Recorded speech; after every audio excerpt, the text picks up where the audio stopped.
Haji Muhammad Nur tergolong ulama langka di Sulawesi Selatan. Satu-satunya ulama di daerah ini yang mengantongi ijazah silsilah hadis. Ijazah silsilah hadis yang diberikan sejumlah ulama Mekah. Tempatnya mengaji mendalami tentang hadis selama 11 tahun, yaitu antara tahun 1947 sampai tahun 1958. Ulama Mekah yang menjadi gurunya antara lain Syekh Hasan Al-Yamani, Syekh Syed Muhammad Amin Al-Kutubi, Syekh Alwi Abbas Al-Maliki, Syekh Ali Al-Maghribi Al-Maliki, Syekh Hasan Al-Masyad, Syekh Alimuddin Muhammad Yasin Al-Fadani. Dari jalur ijazah silsilah inilah kemudian diberi gelar Al-Allamah Al-Jalil Kiai Haji Muhammad Nur Al-Bidisi. Belakangan, Kiai Haji Muhammad Nur juga mendapat gelar Nasyirus Sunnah atau penjaga sunnah.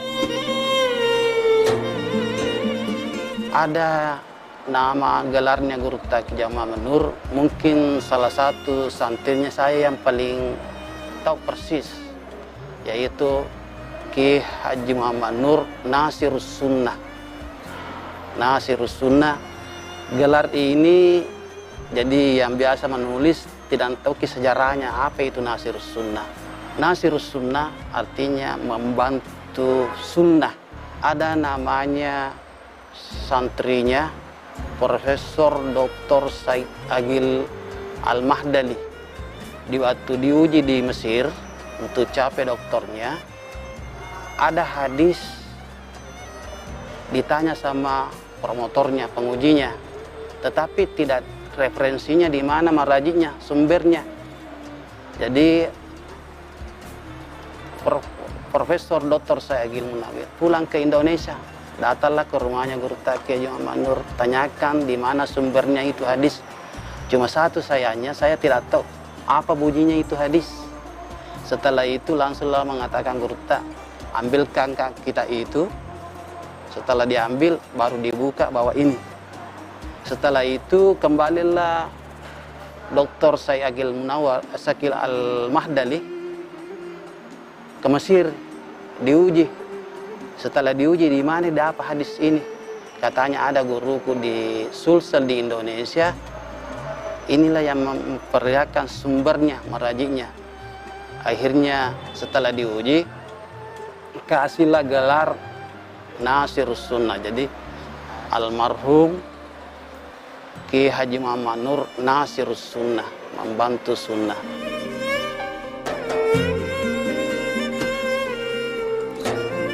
Kiai Haji Muhammad Nur juga adalah pemimpin tarekat Muhtabaro Muhammadiyah Sunusiyah di Sulawesi Selatan. Dalam silsilah para mursyid tarekat Muhtabaro Muhammadiyah Sunusiyah, Kiai Haji Muhammad Nur berada di urutan ke-8. Silsilah lengkap tarekat Muhtabaro Muhammadiyah Sunusiyah, yakni yang pertama Rasulullah Muhammad SAW, kedua Sayyid Ahmadil Khidri, ketiga Sayyid Abdul Aziz Ad-Dabaki, keempat Sayyid Abdul Wahab Al-Tazi, kelima Sayyid Ahmad Ibnu Idris, keenam Sayyid Muhammad As-Sunusi, ketujuh Sayyid Muhammad Al-Mahdi, dan kedelapan Kiai Haji Muhammad Nur. Jadi beliau itu sebagai seorang ulama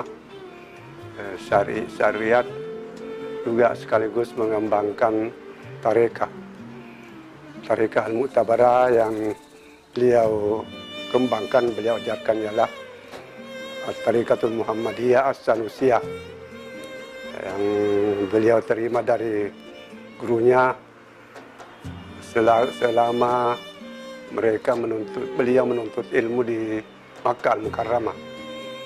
Tercatat di dalam dokumen beliau bahwa beliau menerima dari Syekh Muhammad Amin Al-Kutubi.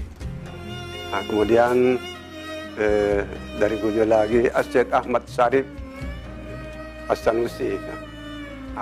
Sampai ke atas Syekh Muhammad Al-Mahdi As-Sanusi, kemudian Syekh Muhammad As-Sanusi, kemudian Syekh Ahmad bin Idris, Syekh Abdul Wahab Al-Tazi, kemudian Abdullah Aziz Ad-Dabaki. Begitu silsilah dari tarekat As-Sanusiyah yang beliau kembangkan. Kiai Haji Muhammad Nur lahir di Langkiang Maros 7 Desember 1932.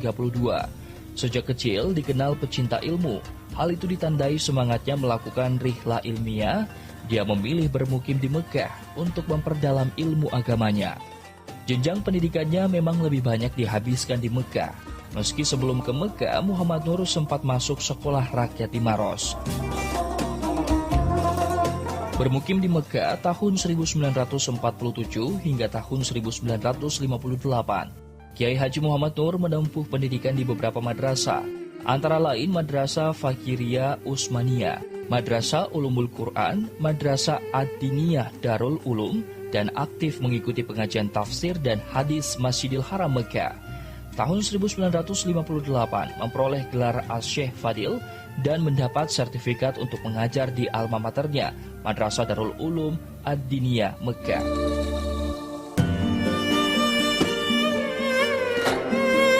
Oleh karena itulah, Kiai Haji Muhammad Nur memiliki spesifikasi keilmuan di bidang hadis, namun juga kemampuannya menghafal Al-Quran sangat luar biasa. Itu Guru Taqi Jamal Nur memang seorang hafal Al-Quran. Seorang hafal Al-Quran, jadi mungkin dalam satu hari dia biasa memang tamatkan Al-Quran itu satu hari 30 juz. Jadi kelebihannya dia hafiz. Kedua, dalam menafsirkan Al-Quran dia termasuk juga ulama hadis. Di segala ilmu. Dia kuat juga semua alat-alat untuk menafsirkan. Dia kuasai tafsir, usul hadis, usul fikih. Jadi Guru Taqi Jamal Nur luar biasa ilmunya. Di samping juga itu ada ilmu-ilmu yang tidak bisa masuk akal. Maksudnya itu ada indera keenamnya. Itu kelebihannya Guru Taqi Jamal Nur. Sehingga ada ilmunya itu hanya dua yang diberikan. Pertama, Profesor Dr. Said Agil Al-Mahdali dengan Profesor Dr. Nasaruddin Umar. Beberapa kali saya minta ilmu itu bahwa tidak sembarang terima ilmu itu. Ya, saya tanya Pak Profesor Nasaruddin Umar, itu ilmunya Guru Taqi Jamal Nur, bagaimana kok caranya menerima? Katanya saya salah asar di Jakarta, datang Guru Taqi Jamal Nur mengajarkan ilmu itu. Setelah itu dia telepon, Bang, ada begini, katanya pakailah ilmu itu, dia bermanfaat bagi ilmu. Jadi tidak diminta ilmu itu, memang langsung Guru Taqi kasih ilmu itu.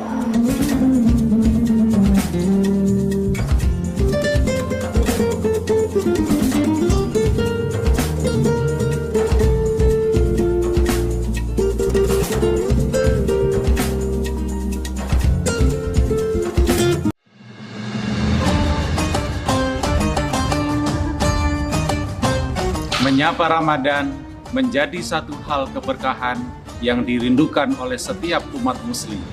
Mari kita manfaatkan bulan penuh ampunan ini dengan sebaik mungkin. Dan semoga puasa kita di bulan yang penuh keberkahan ini diterima dan semua ibadah yang kita jalankan mendapatkan ridho dari Allah SWT. Selamat menunaikan ibadah puasa.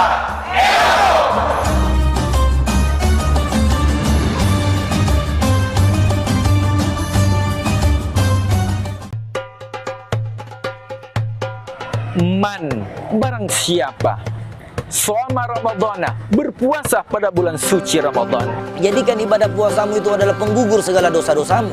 Jangan sampai ibadah puasamu itu membuat dosa yang lebih besar dari dosa-dosa yang lain.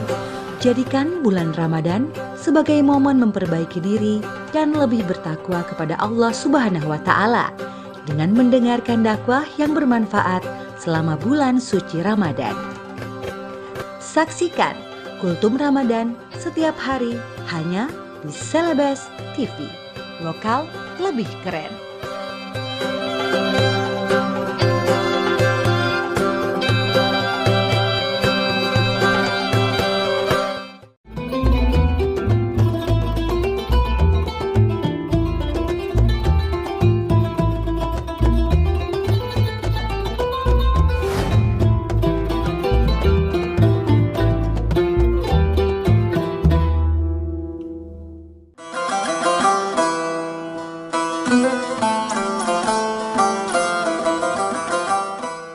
Sepulang dari Mekah dan mengembangkan aktivitas dakwahnya di Sulawesi Selatan, Kiai Haji Muhammad Nur banyak memberi pengajaran dengan pendekatan tafsir, hadis, maupun Al-Quran. Kegiatan dakwahnya berpusat di Masjid Taqwa.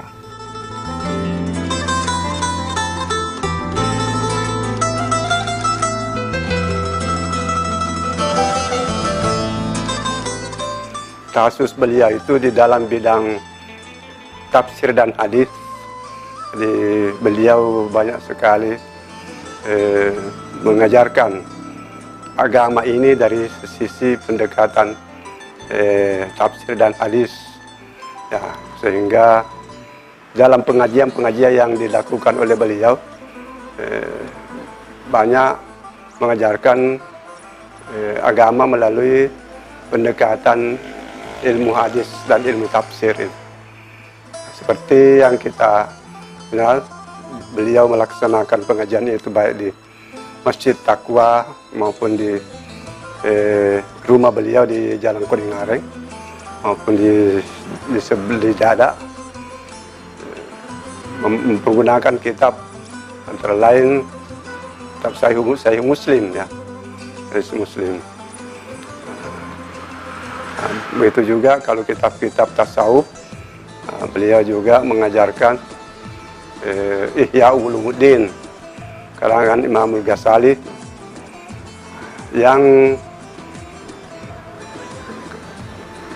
kedua kitab ini lama sekali diajarkan oleh murid kepada murid-muridnya, termasuk pengajian-pengajian kepada perguruan tinggi waktu itu, dan juga kepada majelis-majelis taklim.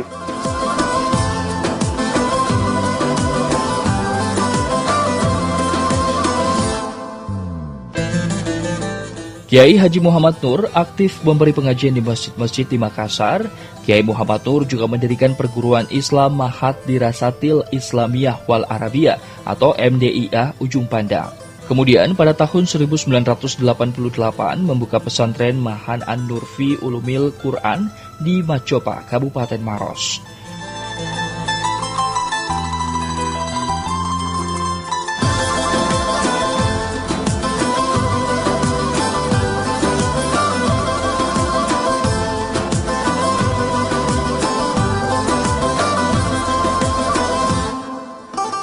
Dia membangun MDIA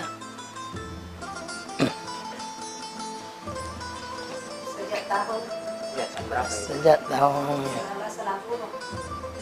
60.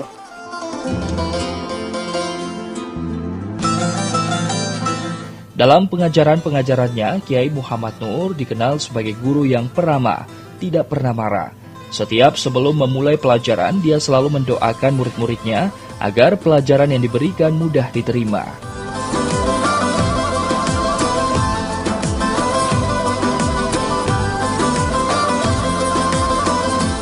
Kehidupan waktu beliau masih hidup itu, dia sebagai panutan dalam keluarga, begitupun dalam masyarakat dan murid-muridnya. Dia adalah panutan yang tidak pernah memperlihatkan kemarahan. Dia selalu memberikan yang terbaik untuk anak-anak dan murid-muridnya. Beliau itu dalam memberikan pelajaran selalu dia awali dengan berdoa agar apa yang dia sampaikan kepada muridnya dapat diterima dengan baik. Begitu dia dalam mengajar, baik di luar memberikan ceramah, selalu memberikan doa-doa terhadap masyarakat.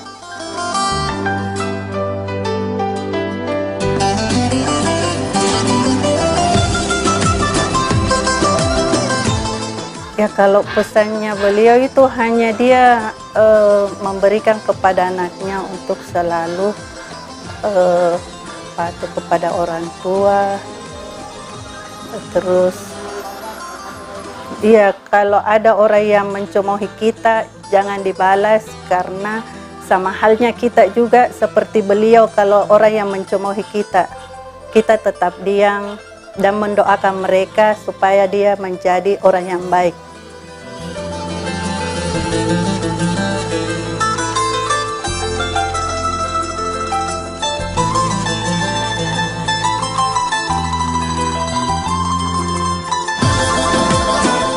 Sosok Kiai Haji Muhammad Nur sangat tawadu, pembawaannya tenang dan menyejukkan, sehingga mampu mengalirkan ilmunya kepada siapa saja.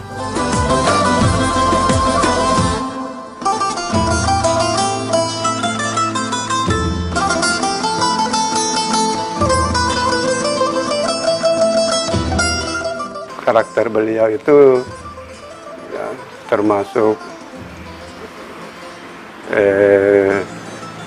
ya pada umumnya ulama-ulama seperti itu, bahwa senang memberikan petua-petua kepada siapapun ya. Dia tegas di dalam hal-hal prinsip, yang lemah lembut di dalam hal-hal yang tentang kemasyarakatan lainnya. Ya, dia bergaul dengan keluarga, dengan anak cucunya semua dengan ramah. Ya. Disenangi semua sama anak cucunya, dan dia bergaul seperti ya, tidak ada jarak, tidak dalam masalah mana anak mana cucu, kalau tidak ada kesantaian begitu anunya.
Masyarakat juga mengenal Kiai Haji Muhammad Nur dekat dengan bangsa jin, serta memiliki indera keenam yang kuat.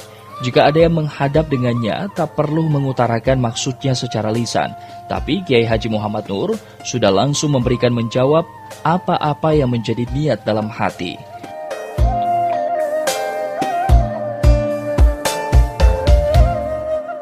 Kelebihannya Guru Kiai Muhammad Nur, almarhum Kiai Muhammad Nur, kalau ada orang datang menghadap sama dia, dia tahu dalam hatinya bahwa ini yang diperlukan. Antara lain, pernah ada penulisnya Pak Pro Nasaruddin Umar datang dari Jakarta untuk mewawancarai Gurta. Akhirnya dua orang ini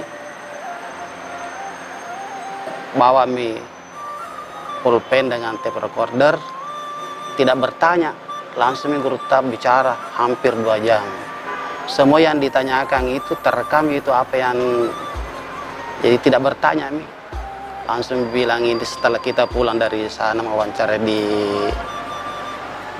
dekatnya kantor imigrasi bahwa betul-betul ini ulama karismatik. Apa yang kita mau tanyakan sudah terjawab dalam ucapannya tadi. Yang kedua, seorang ulama dari Sengkang namanya Ki Alif Wallahi, di waktu sakit yang masih sakit sesudahnya Gurta itu, dia menjaguna ke rumah sakit Faisal. Ini Gurta ke Jamanur, kelebihannya itu dia bersahabat dengan jin. Ini Alif Wallahi mau menerima ilmu jinnya Gurta, tidak bertanya bahwa bagaimana menerima, langsung hampir Gurta berbicara lagi mengenai jin, cara-caranya. Akhirnya dia kasih ajarlah ilmu jin itu ke Haji Wallahi dari Sengkang. Setelah saya ketemu di Sengkang bahwa itu kelebihannya Gurta ke Jamanur, apa yang diperlukan tidak diminta, langsung dikasih ke itu. Bilang ini ke Alif Wallahi, iya betul, saya datang itu menjenguknya di rumah sakit Faisal, saya mau menerima ilmu jinnya, saya disampaikan itu. Jadi, ketiga, saya sendiri mengikuti pengajian tasawufnya di rumahnya almarhum Kiai Harisa. Ada ilmunya itu. Ilmunya itu kalau ada seseorang kita dendam, kalau dibaca itu biasanya meninggal dunia. Tetapi pada waktu itu tidak disampaikan apa baca-bacanya itu. Hampir 1 tahun lagi saya lagi mengikuti pengajiannya di rumahnya di dekatnya kantor imigrasi. Adakah sekitar 30 orang mengikuti pengajian. Tidak ada yang tahu bahwa ini ilmu yang disampaikan ini luar biasa. Saya catat ke itu. Akhirnya saya tahu bacanya ini, itu yang disampaikan Gurta. Ceritanya di zaman Rasulullah SAW pernah memberikan pengajian hadis yang mengikuti pada waktu itu Abu Dardai, sahabat Rasulullah SAW. Sehingga Rasulullah SAW mengajarkanlah suatu ilmu, kalau kita baca, kita dendam sama orang itu bisa meninggal dunia. Sehingga itu sahabat Rasulullah SAW namanya Abu Dardai, dia baca yang diajarkan Rasulullah SAW. Sehingga Abu Dardai itu dia pakai percobaan pada anjing, lewat anjing di depan itu dia baca, langsung matilah anjing itu. Sehingga Rasulullah bertanya, siapa baca tadi yang saya ajarkan? Dijawab pula oleh Abu Dardai, "Naam, ya Rasulullah, saya Rasulullah." Langsung ditegur oleh Rasulullah, "Yakfi, cukuplah anjing menjadi percobaan, jangan pada orang." Ini ilmu ini langsung bilang Gurta, biar umminya Jamilah, karena ada anaknya yang tertegur Gurta, almarhum namanya Jamilah, Haji Jamilah, tidak saya sampaikan, begitu rahasianya ya, baca-bacaan itu. Sampai sekarang saya juga tidak pernah coba-coba. Kenapa? Bahaya, kalau dicoba bisa meninggal dunia orang. Itulah kelebihannya Gurta ke Jamanur.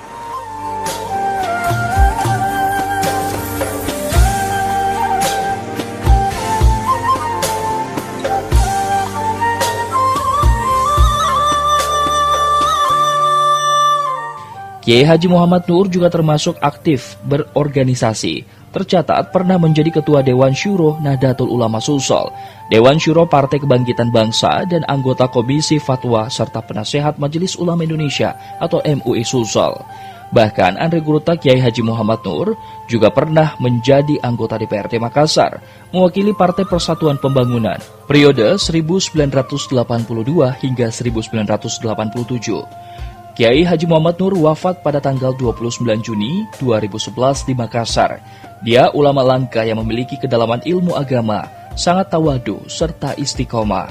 Keilmuannya tak hanya di bidang hadis, juga sangat menguasai tafsir, fikih, tauhid, usul fikih hingga tasawuf.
اللهم طهرني فيه من الدنس والأقذار وصبرني فيه على كائنات الأقدار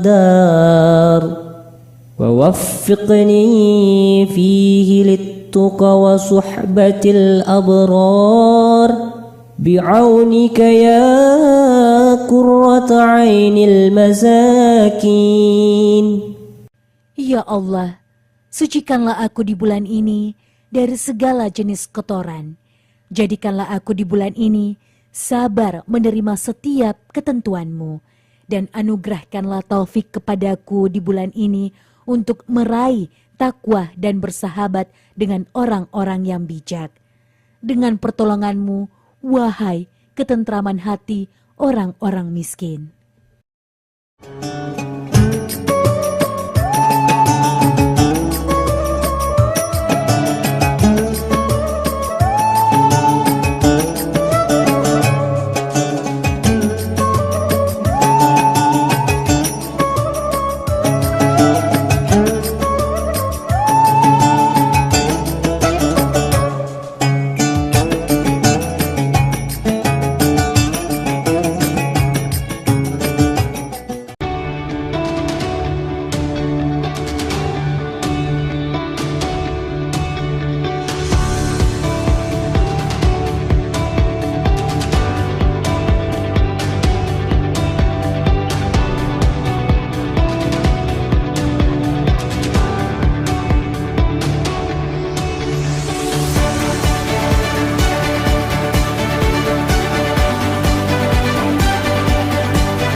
keluarga besar Sekolah Alam Bosowa mengucapkan Marhaban ya Ramadan. Selamat menunaikan ibadah Ramadan 1444 Hijriah. Saling memaafkan demi kesucian hati dan kesehatan diri.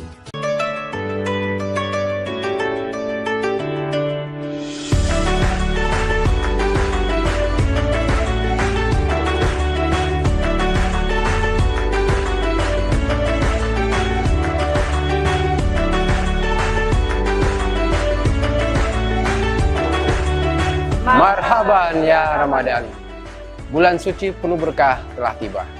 Saatnya untuk lebih mendekatkan diri kepadanya, menjauhi keburukan dan memperbanyak ibadah. Dengan segala kerendahan hati, kami dari Uncle John's Coffee mengucapkan selamat menantikan waktu berbuka puasa. Semoga amal ibadah puasa kita diterima Allah Subhanahu wa Ta'ala.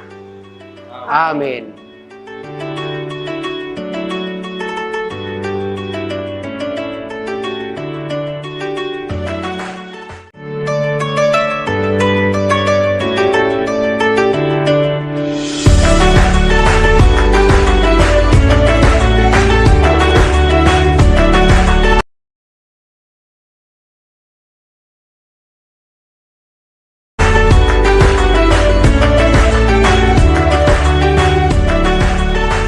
Assalamualaikum warahmatullahi wabarakatuh. Bulan Ramadan adalah bulan yang sangat penting bagi umat Islam untuk meningkatkan semua amalia Ramadan kita, sehingga kita bisa menjadi manusia yang beriman dan bertakwa kepada Allah Subhanahu wa Ta'ala. Bulan Ramadan adalah saat untuk memperbanyak membaca dan mengkaji Al-Quran. Bulan Ramadan adalah bulan saatnya umat Islam memperbanyak infak dan sedekah serta meraih kebaikan-kebaikan lainnya. Masjid Al-Markaz Al-Islami hadir di tengah masyarakat diharapkan menjadi sumber peradaban bagi masyarakat muslim, menjadi sentral ibadah, sentral pendidikan dan sosial lainnya. Pengurus Yayasan Islamic Center Makassar mengucapkan selamat menanti waktu berbuka puasa. Semoga ibadah puasa kita diterima Allah Subhanahu wa Ta'ala. Amin ya rabbal alamin.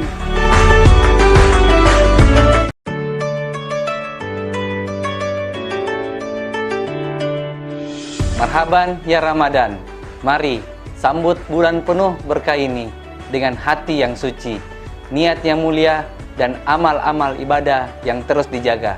Saya, Haji Andi Nurhaldi Nurin Halid, Wakil Ketua DPRD Kota Makassar, mengucapkan selamat menantikan waktu berbuka puasa. Semoga Allah menerima ibadah puasa kita dan membalasnya dengan mengabulkan doa-doa terbaik kita. Amin, amin, ya Rabbal Alamin. Marhaban ya Ramadan, saatnya kita membersihkan jiwa, saatnya kembali kepadanya, mensyukuri indah kemurahannya. Dan saatnya kita merenungi diri, bersama kita leburkan kehilafan dengan saum, amalan saleh dan keikhlasan dalam jiwa. Saya, Andi Suhada Sapaila, Wakil Ketua DPRD Kota Makassar, mengucapkan selamat menantikan waktu berbuka puasa. Semoga amal ibadah kita diterima Allah Subhanahu wa Ta'ala. Marhaban ya Ramadan. Saatnya membersihkan jiwa. Saatnya kembali kepadanya Sang Ilahi, mensyukuri indah kemurahannya. Dan saatnya merenungi diri. Saya, Adi Rashid Ali, pimpinan DPRD Kota Makassar, dengan ini mengucapkan selamat menunaikan ibadah puasa dan selamat berbuka puasa. Semoga puasa kita diberkahi dan dirahmati oleh Allah Subhanahu wa Ta'ala. Salama kita pada salama. Marhaban ya Ramadan. Saya Rudianto Lalo, Ketua DPRD Kota Makassar beserta keluarga mengucapkan selamat menantikan waktu berbuka puasa. Semoga ibadah puasa kita senantiasa bernilai ibadah di sisi Allah Subhanahu wa Ta'ala. Amin.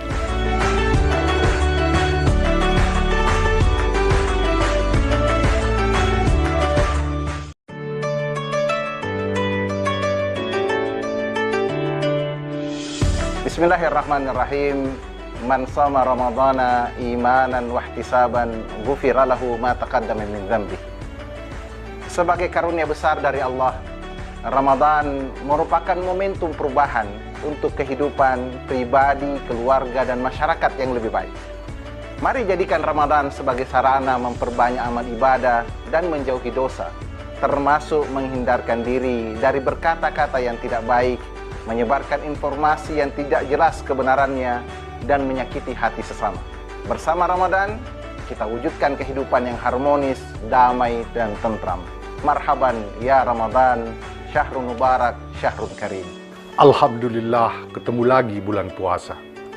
Puasa Ramadan menanamkan kesabaran dan ketenangan jiwa, sehingga bisa menumbuhkan semangat untuk perubahan hidup yang lebih baik.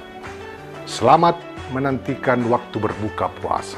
Puasa Ramadan merupakan sebuah jawaban untuk mendidik individu dalam mengontrol keinginan dan kesenangan dalam diri. Saya Haji Saharudin Alrid, SIPMM, Wakil Ketua DPRD Provinsi Sulawesi Selatan. Ya ayyuhalladzina amanu kutiba alaikumusiyam kama kutiba alal ladzina min qablikum la'allakum tattaqun. Puasa selama 1 bulan melatih jiwa dan raga kita untuk menahan dahaga, menahan lapar, dan terus bersedekah, terus berzakat untuk mencapai tingkat ketakwaan. Takwa adalah modal yang besar menuju kebahagiaan dunia dan akhirat. Selamat berpuasa dan sukses sehat untuk semuanya. Ramadan adalah bulan berkah bagi umat muslim yang merupakan kesempatan untuk menyebarkan semua benih amalan-amalan kebaikan. Saya, Andi Ina Kartikasari, mewakili seluruh pimpinan dan anggota DPRD Provinsi Sulawesi Selatan, mengucapkan selamat berbuka puasa. Semoga Ramadan ini membimbing kita menjadi insan yang bertakwa.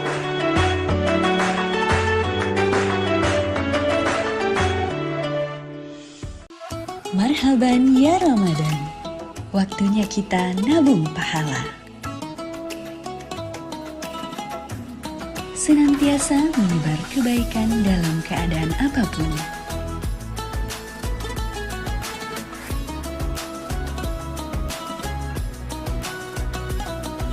Mempererat tali silaturahmi dimanapun kita berada dengan mentransfer kebahagiaan.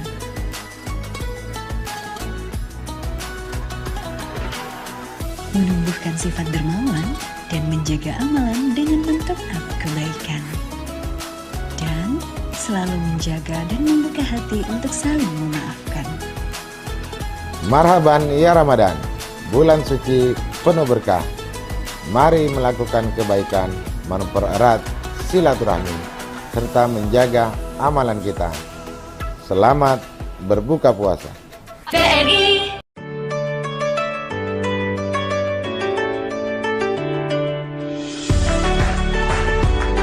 Assalamualaikum warahmatullahi wabarakatuh. Puasa bukan hanya menahan haus dan lapar. Lebih dari itu, ada banyak keberkahan yang bisa kita raih. Saya Muhammad Ramdan Pomanto Dani Pomanto, Wali Kota Makassar, bersama seluruh jajaran pemerintah Kota Makassar, mengucapkan selamat berbuka puasa. Semoga puasa ini menjadi puasa yang terbaik bagi kita semua. Terima kasih. Wassalamualaikum warahmatullahi wabarakatuh. Demi Injil penyujuk haji, sucikan hati, bersihkan jiwa di bulan suci, pintu pengampunan dibuka selebar-lebarnya.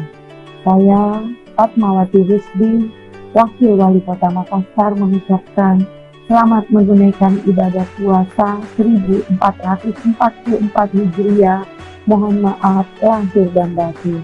Wassalamualaikum warahmatullahi wabarakatuh. Assalamualaikum warahmatullahi wabarakatuh. Ketika kita memulai berpuasa dengan rahmat Allah, Allah yang Maha Kuasa mengutus malaikat-malaikatnya untuk mencatat iman kita dan untuk alasan apa kita berpuasa. Saya, Muhammad Ansar, Sekretaris Daerah Kota Makassar, beserta keluarga mengucapkan selamat berbuka puasa. Semoga Allah Subhanahu wa Ta'ala menerima segala ibadah dan puasa ini membawa kita menuju kebahagiaan dan keberkahan Allah Subhanahu wa Ta'ala. Wassalamualaikum warahmatullahi wabarakatuh.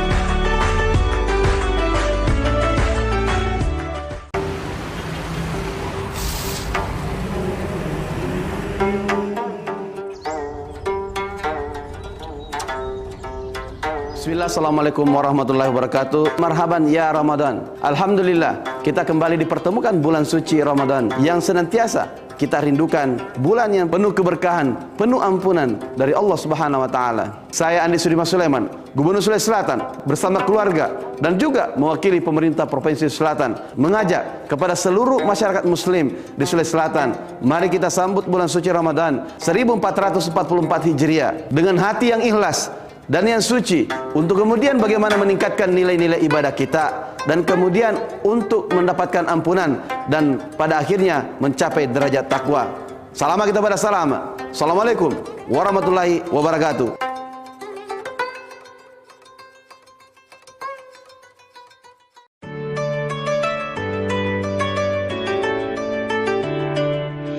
Puasa bukan hanya soal menahan haus dan lapar saja. Lebih dari itu, ada banyak keberkahan yang bisa kita dapat dengan menjaga semua panca indera kita dari hal-hal yang tak berguna. Surya pamit ke peraduan, meninggalkan mega di ufuk timur. Maghrib pun tiba, mengumandangkan azan, nan merdu terdengar, menandakan puasa wajib dibatalkan. Selamat berbuka puasa.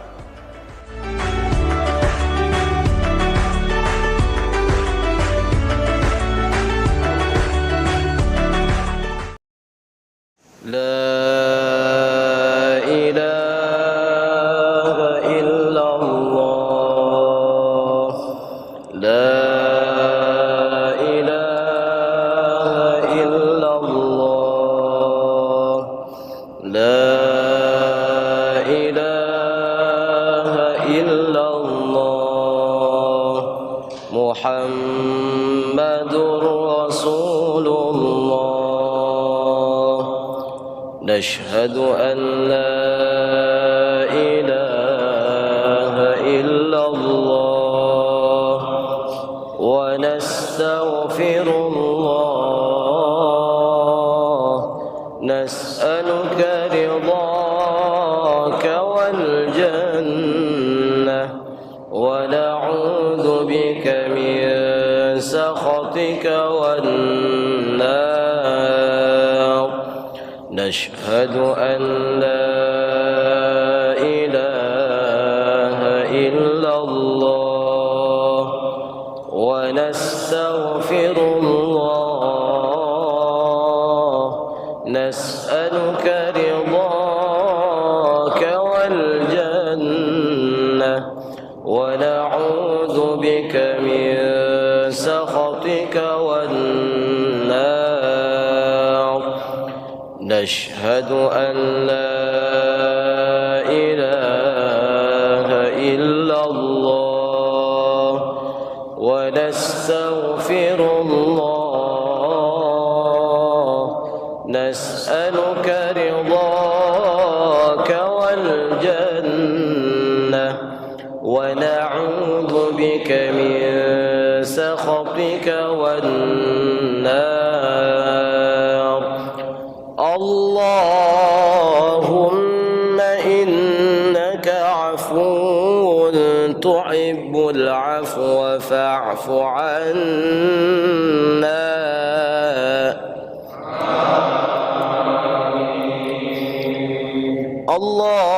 اللهم إنك إنك عفو تحب العفو فاعف عنا.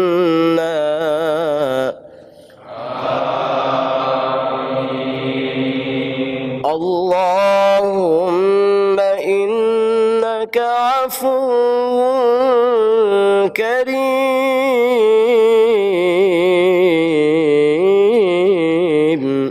تحب العفو فاعف عنا يا رحيم. صلى الله على محمد صلى الله عليه وسلم. صلى الله على محمد صلى الله عليه وسلم. صلى الله على محمد صلى الله عليه وسلم. دعواهم فيها سبحانك اللهم وتحيتهم فيها سلام وآخر دعواهم أن الحمد لله رب العالمين. بسم الله الرحمن الرحيم.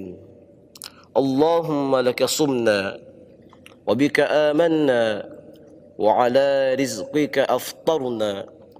ذهب الظمأ وبتلت العروق وثبت الأجر إن شاء الله تعالى.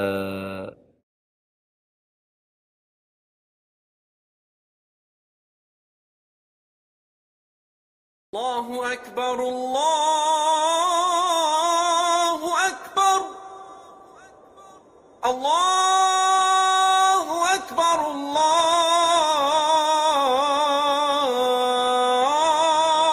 الله أكبر. أشهد أن لا إله إلا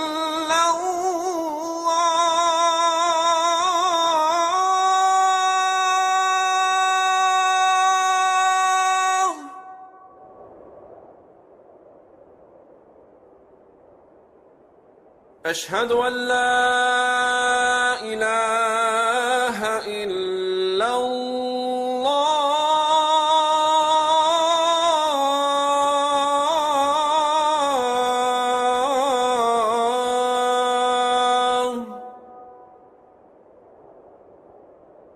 أشهد أن محمدا رسول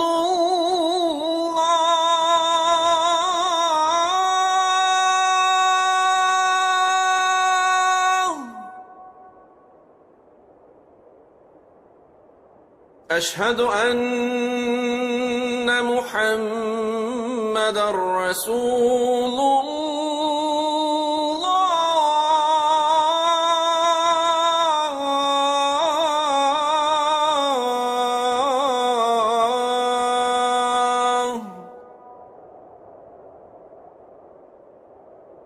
حي على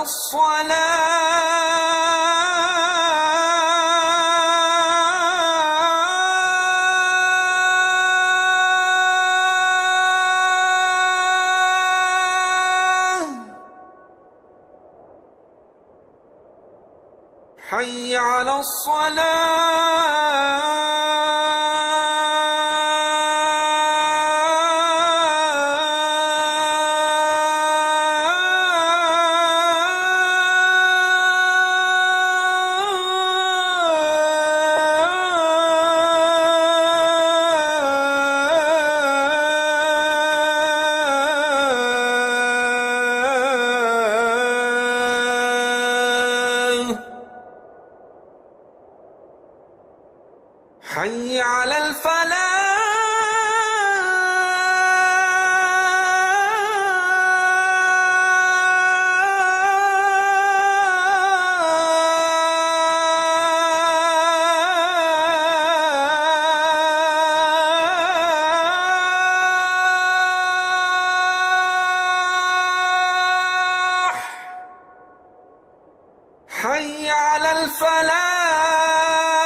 Allahumma rabba hazihi da'wati tammah wassalatil khaimah ati sayyidana Muhammadanil wasilata wal fadila wasyarafa wa darajatal aliyatar rafi'ah wa ba'ashul maqamal mahmudanil ladzi wa'adda innaka la tukhliful mi'ad.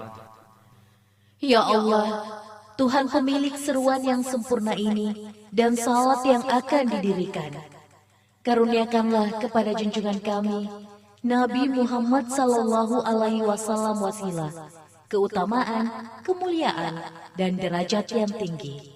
Dan angkatlah ia ke tempat yang terpuji sebagaimana telah Engkau janjikan.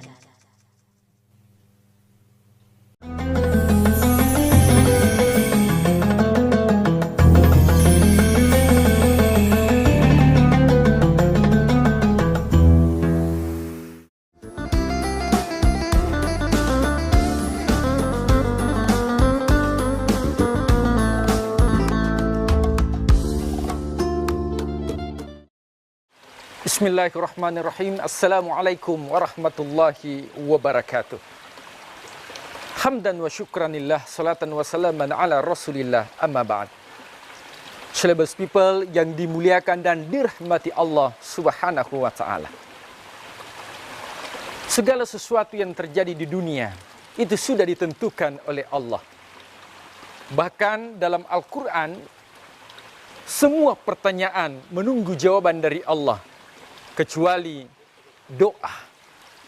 Wa idza sa'alaka ibadi anni, maka Allah langsung menjawab, fa inni qarib, saya dekat kepada hambaku.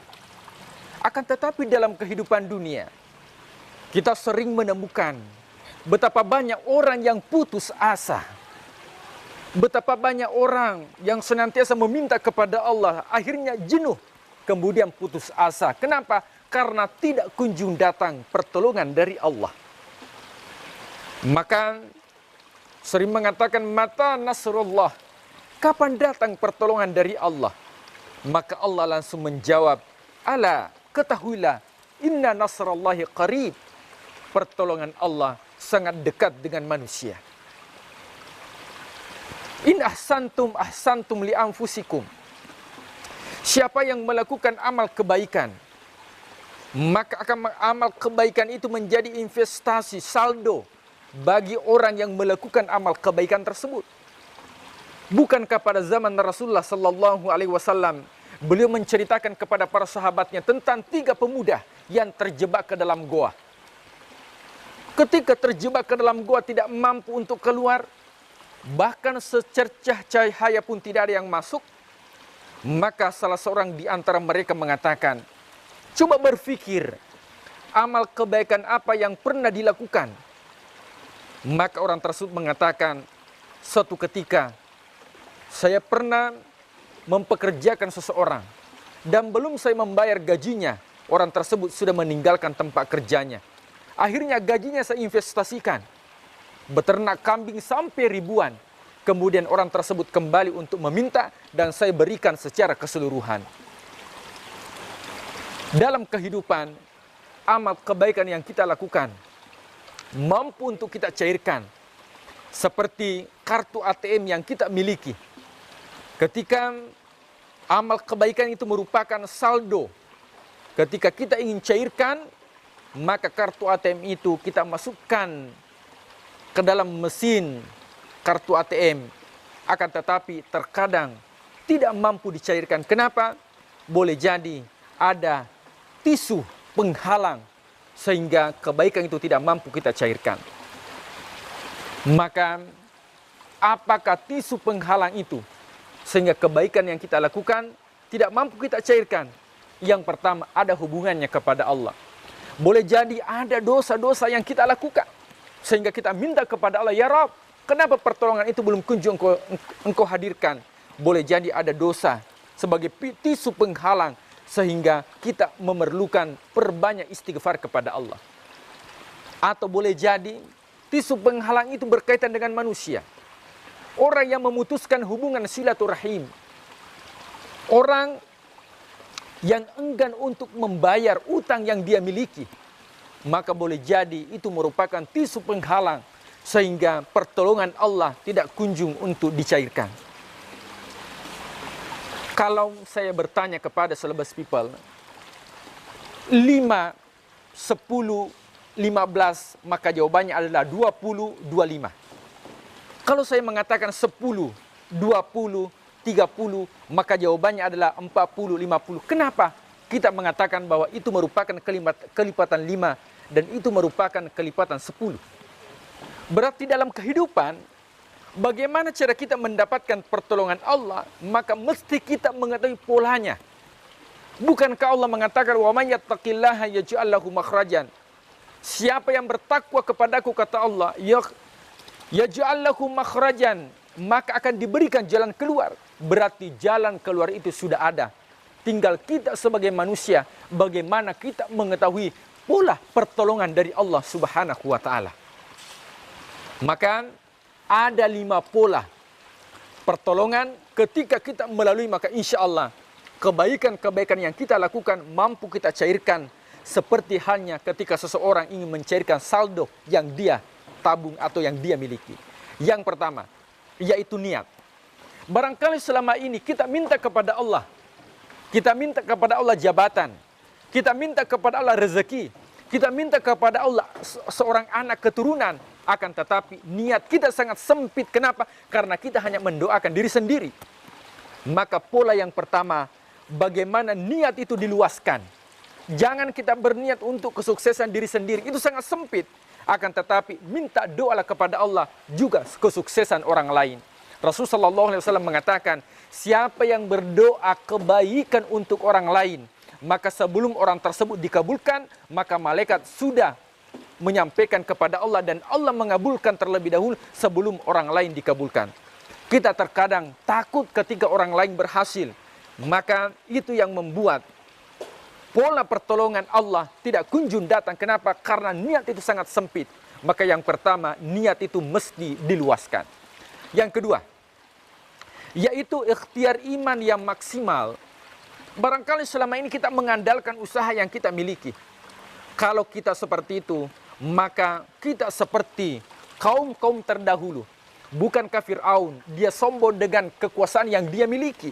Bukankah Qarun, dia sombong dengan harta kekayaan yang dia miliki. Bukankah Haman, dia sombong dengan intelektualitas yang dia miliki. Kenapa? Karena dia tidak menyandarkan diri kepada Allah Subhanahu wa ta'ala. Maka yang kedua adalah ikhtiar iman yang maksimal dengan jalan seperti apa? Yaitu enyahkanlah berhala-berhala yang ada di dunia. Tentunya kita tahu seorang mukmin tidak mungkin dia menyembah berhala. Kenapa? Karena hard copy-nya berhala sudah dihancurkan pada zaman Rasulullah SAW. Akan tetapi boleh jadi dalam kehidupan pekerjaan itu kita anggap sebagai berhala. Kenapa? Ada yang mengatakan, saya tidak mendapatkan rezeki kalau saya tidak bekerja. Berarti pekerjaan itu dijadikan sebagai berhala. Padahal yang memberikan rezeki adalah Allah. Maka yang kedua, pola pertolongan dari Allah, yaitu ikhtiar iman yang maksimal. Yang ketiga adalah berprasangka baik kepada Allah. Positive feeling kepada Allah. Apapun yang diberikan oleh Allah, maka itu yang terbaik. Terkadang ada orang yang tertidur di bawah pohon asam. Kemudian poso, dia mengatakan Allah tidak adil. Kenapa? Pohon asam ini begitu besar tapi buahnya sangat kecil. sementara pohon yang lain, semangka misalnya, pohonnya sangat kecil akan tetapi buahnya besar. Akan tetapi ketika buah asam itu jatuh, terkena mukanya, baru dia sadar bahwa seandainya pohon asam itu sebesar semangka, maka boleh jadi dia meninggal ketika dijatuhi.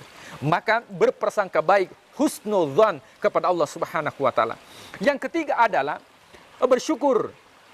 Dan yang keempat, yang paling penting adalah bagaimana kita membuka semua pintu-pintu kebaikan. Maka insya Allah, Allah akan membuka pintu-pintu rezeki bagi hambanya. Demikian, Nun wal qalami wa ma yasturun. Assalamualaikum warahmatullahi wabarakatuh.